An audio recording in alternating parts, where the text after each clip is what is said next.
Welcome back, cool initiates and magicians. I'm Justin B, and this is episode 6 of Intro into Magic.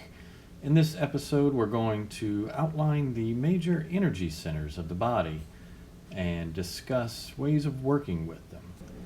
Last time we covered the nature of the imagination, how a desire rises up, takes shape, and form in the imagination and is perceived by awareness.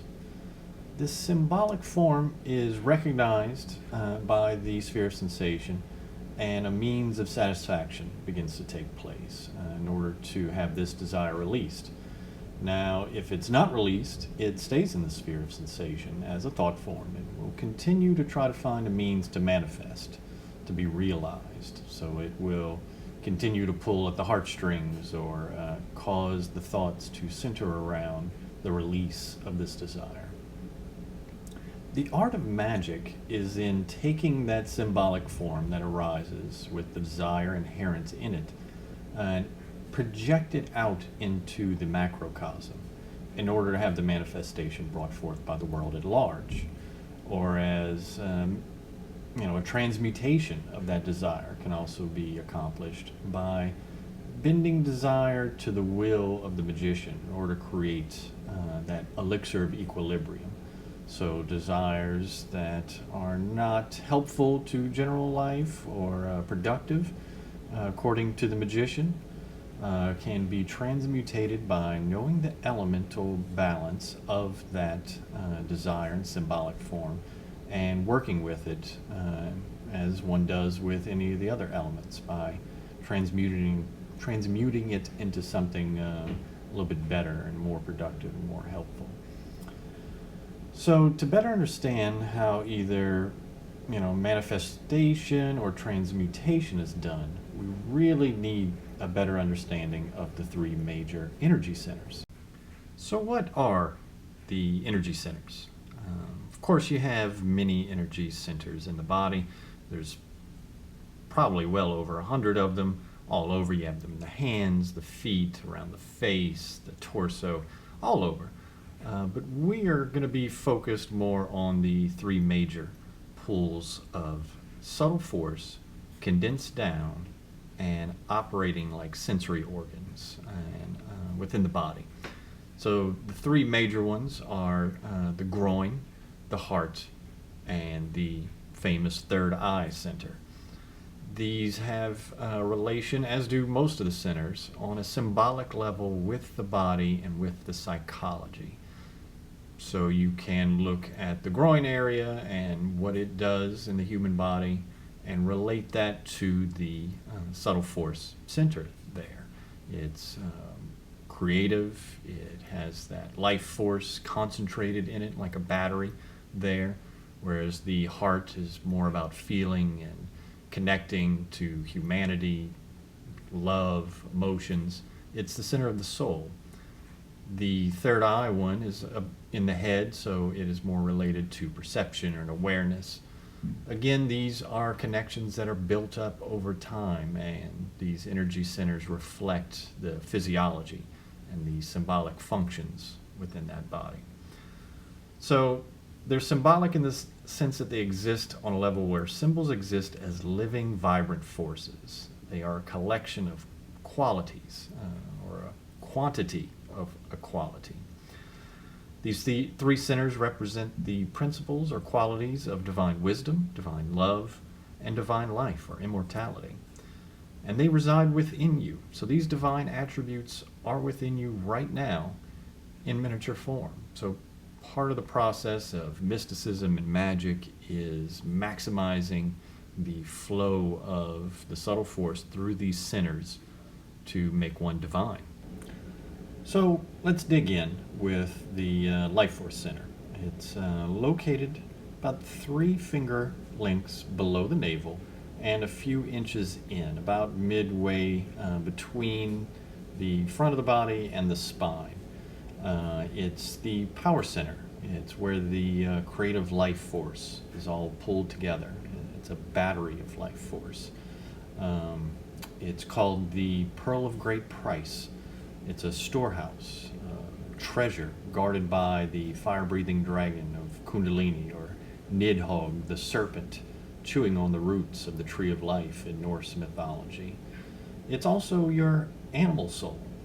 So the heart center is more what we would typically consider the soul, but the life force center, this base that we have, is our animal soul, and it's the soul of your genetic lineage. So all of your ancestors, humid and hominid, and even going back before that, this life force has been passed on from generation to generation. After death, this animal soul can carry on for some time, but typically it's experienced as a shade or a shadow being. This soul runs on desires. So the remaining desires within the body want to play out and keep moving. So as long as it has that energy to do so, it will continue. But most sort of fade off within a couple of weeks and return back into the collective animal soul. So for us, it would be the Adam Kadmon, the basic human archetype that we return to. But some of these shades with their desires begin to notice that they cause fear, and this fear is a subtle force filled energy reservoir from them to feed on. So they will start to try to cause fear in order to feed and to continue their existence. Internal alchemy works on this energetic matter, this shade, this life force center, and begins to transmute it in order to heal the damages within the family line, some of that karma, and transform this base darkness into light. It is symbolically represented as the earth pentacle, and in magic it would go up and be transmuted by the sword to become a little more light and airy and enlightened, and then return back down to become that pearl of great price, a transmuted soul. Normally, though, it works as the human body's battery. It draws in subtle force from the food that we eat, the air that we breathe, and our experiences. So it gives us desires that wish to be fulfilled, and from those experiences that it sort of put into motion, once it experiences those desires manifested, it feeds off of that experience and delights in that. It's where the subtle force is densest. This center can pull energy from deep within the earth. It's where it's most connected. It's the energy center that's related to the core of the earth. So it can draw up that life force energy deep from the center of the earth and add to its own. Or be sent out on to a magical target to manifest. Its energetic mantra or vibration sound is the letter O. So in the three-letter key, that would be not the Barden three-letter key, just stating for this letter, or this mantra, the third letter of E-A-O. So when vibrating this sound, one would extend it out and try to cause the body and surrounding environment to vibrate at the rate of the pronunciation, but most of the focus should be on that life force center when you're vibrating the sound. So it would go like oh,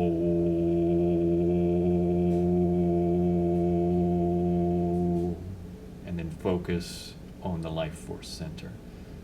Trying to keep up in the imagination and focused concentration of that same sort of vibration occurring within the life force center to activate it, to cause it to sort of kick into gear for magical work or meditation.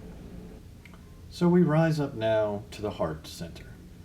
It is located at the center of the chest, midpoint inside the body, and it's most easily perceived by the heartbeat. it's your heart, your soul. And when I say soul, I mean your individual character, the qualities that make up your personality. It's what most people consider who they are. It's not the totality of your being, but typically for the average person, it's what they believe they are, their personality. So this center is a unification of the divine spirit from above and the power and force from below. This is the active and passive of the expansion and contraction of the beating heart, creating the sacred heart. You know, the expansion of the heart is the electric fluid, and the contraction is the magnetic fluid. It is a vault of personality beating and keeping the life force flowing throughout the body. It's your feeling and emotional center. The desires from the life force center, the power center, rise up and are clothed in this center with the self. So for dreams and daydreams and fantasies, you know, you're not really experiencing other people in these dreams and fantasies and daydreams. It's aspects of your personality, being energized and enlivened by the life force center, the power center. So that's what getting to know yourself and getting to know the imagination and studying yourself through meditation. Most of that takes place in the heart center, where you're learning the symbolic language of your heart and who you are. So, you know, if your characters and dreams and fantasies are of a darker nature, you know, that tells you need to begin the enlightenment process and starting to raise these up to more blissful light field beings, the angels of your better nature. So upon death, this soul, much like the animal soul returns to the animal archetype, and the human soul returns to the human archetype. And typically this is perceived as a heaven where one meets whatever divine being they hold in their highest regard. You know, so whatever religion or spiritual belief you have, that will be your afterlife. And it is a timeless realm because the astral is timeless. But there is sort of a chronology that goes on, you know, where it may, you know, in human days, it may be a month or more that you exist on this astral level as a soul before you start to merge in. But on the astral level, it could seem like thousands of years, you know, sequentially to your experience. But over time, you will begin to merge back into this divine being, this divine heaven, and become one with it, just as the animal soul returns back to the you know, hominid and base human desire realm of the subtle force plane. As the life force center connects to the center of the earth, the heart center connects with the sun, the solar life force, the solar archetype, the death and resurrection, you know, the heartbeat, all those are sort of connected together. Your center, you know, the soul, the inner sun is the heart center. So it's connected to that solar light, the center of our solar system. The sound mantra, or the seed mantra of the heart center, is the letter A, pronounced ah, so one would vibrate that sound as one did with the letter O, such as this. Ah.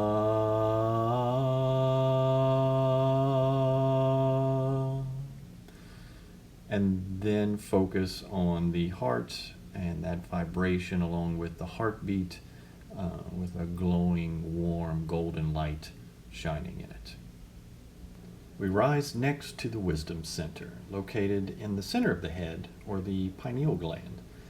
It is the eye in the triangle, the eye being awareness, and the triangle being manifest sensational reality, 3 dimensions, spirit within matter.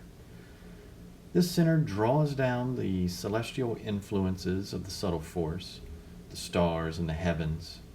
It is the house of the spirit, or the I am, your true self, beyond identity, personality, or any qualities. It's pure awareness. It perceives the spiritual, mental forces. It recognizes inspiration. It draws down the light to empower the heart and soul, as well as bless the life force center. It illuminates the other 2 centers. So this center in the afterlife, compared to the other 2, this is your immortal self. This is the mental body's center.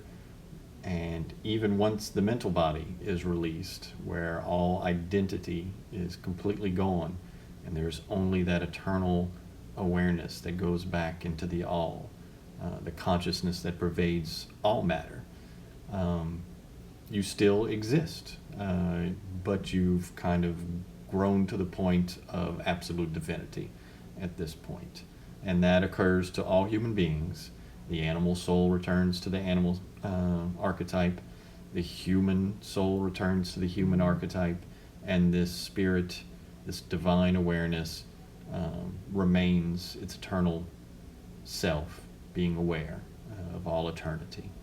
So these 3 different attributes of yourself all have their rightful place.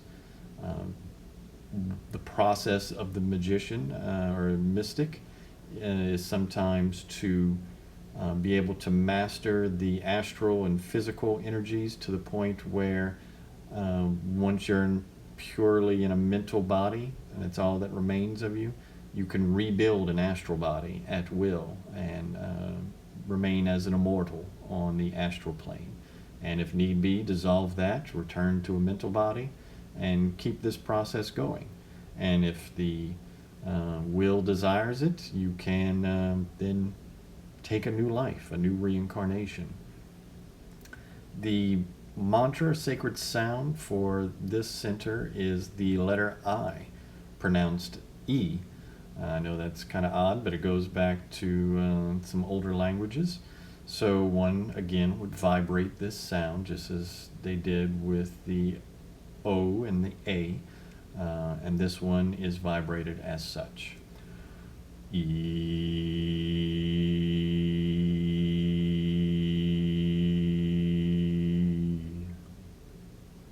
So after one vibrates that sound, one then focuses on the pineal gland, the center in the head, the I am awareness, and resides in pure awareness with that vibration. Now, once all 3 have been worked with, one can begin the normal mantra. Saying it completely. And it would go E-A-O.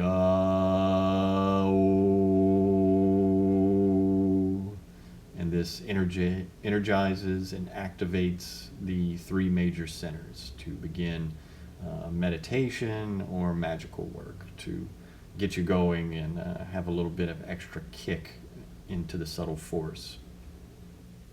So one can draw down the celestial spiritual light, circulated through the sphere of sensation by means of the heart, and then rooting this energy into the life force or power center, infusing the animal soul with divine light and bliss, creating the pill of immortality. One can also draw up from the roots of power, like a serpent slithering up a tree. That active power then meets compassion and love from the heart center, transmuting that force into a pure life force, which may be shaped by the wisdom center, the third eye, into a symbolic form to be projected out like a seed into the fertile earth to manifest according to the symbolic form given to it. Above and below cannot act without the heart center. Only union produces new life. The heart, out of its abundance, speaks things into being. It is the soul, the imagination of what you are, how you relate to others, and what you create from. Each center deserves to be worked with, experienced, and as your skill in working with the subtle force grows, so will your ability to empower, purify, and deify each center. Remember that these three centers have active and passive abilities. The wisdom center perceives spirit and inspiration, but also emanates the power of divine command. The heart draws in and gives form and color to emotions and feelings, but can also send out such feelings and emotions that enter the sphere of sensations of others. The life force center radiates power, but also senses and perceives power sources. So, as we near the end, I'd like to give a couple of book recommendations. One is Ars Vercanis by Leon and Vasilios Winergan. I'm sorry if I mispronounced those names. I'm so sorry. It is a really good book on working with the three energy centers, perceiving power, working with the emotional substance and perception. It's a really good book for magic in general, and kind of pairs nicely with Robert Ping's book on Qigong because they both work with the three centers. Another book that I would like to recommend is Reiki and Therapy, The Technique for Home Use by Jack Willis.